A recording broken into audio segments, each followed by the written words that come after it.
మొత్తం అన్నింటా కూడా దోపిడీయే.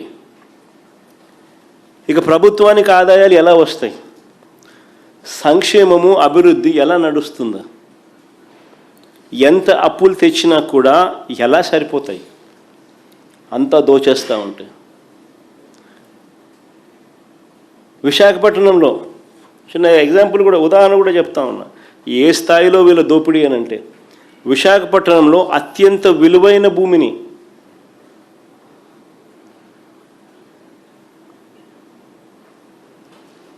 ,54 ఎకరాలు 5,000 కోట్లు విలువ చేసే భూమి ఏకంగా చంద్రబాబు నాయుడు గారు ఏకంగా దగ్గరుండి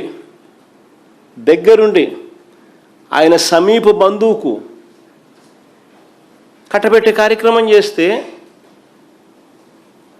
రాష్ట్రానికి ఆదాయాలు ఎలా వస్తాయి?